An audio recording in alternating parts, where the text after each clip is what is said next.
Alright, what's up YouTubers? Welcome back to some structure-free learning, and in this video, hopefully this is the first of a bunch of example problems using the moment area method to calculate slopes and deflections of beams. And we're going to start off pretty simple here. I got a cantilever beam with a concentrated load P at point B and the length of L, and the EI, aka flexural rigidity, is constant. I've drawn for us, or I've written for us, the moment area theorems, number 1 and number 2, just the equations that were needed. And what we're going to do here is find the slope and deflection at point B. So the first thing that we want to do is really do a bunch of static stuff, which is enough to generate the moment diagram and then the curvature diagram.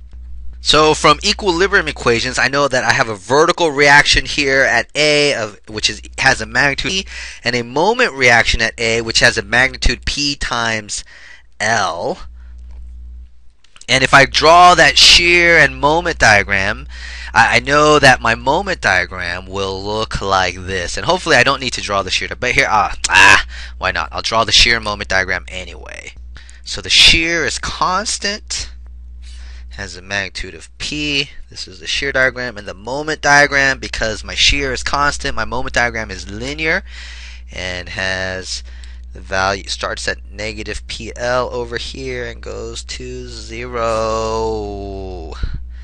That looks 0-ish.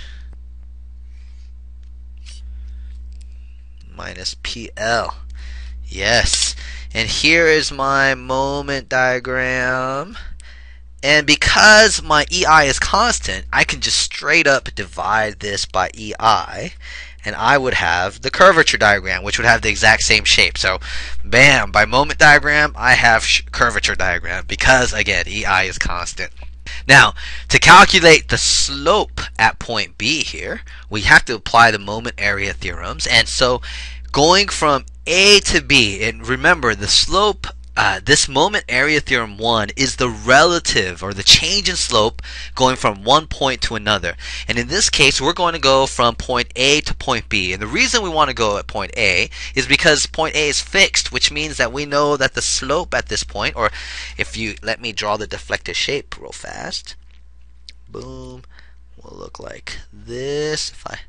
Here, the slope at point A is equal to 0. Theta A equal to 0.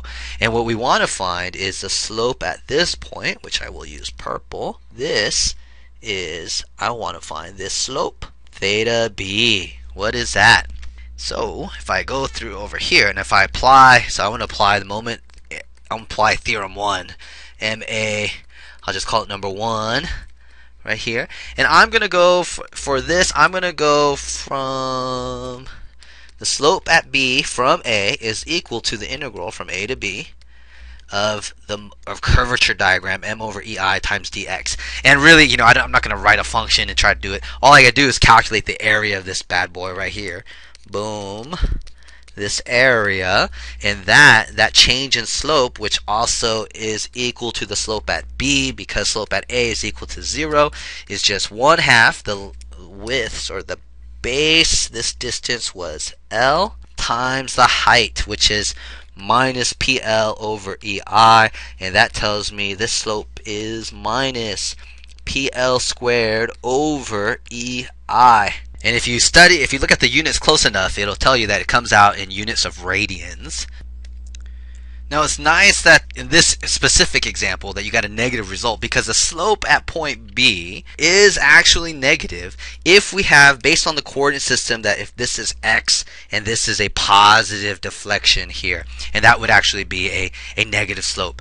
Most of the times, you can calculate that change in slope between 2 points, but you got to use the drawing, or your understanding of the deflected shape to make sure and confirm that whether it's negative or positive slope. Now for the deflection at point B, we're going to use moment area theorem 2, which is the tangential deviation, or the vertical deviation between the point and a tangent line. And in this case here, we are looking, here is point A, the tangent line at point A is just straight across. So that's nice. And we want to find this tangential deviation, and let me use a different color. Let me use orange here.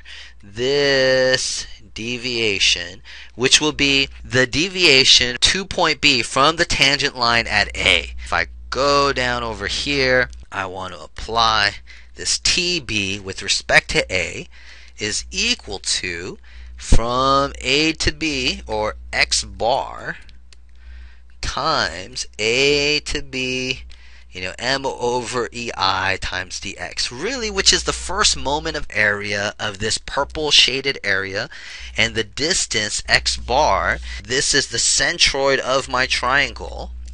Maybe that was a little too much centroid.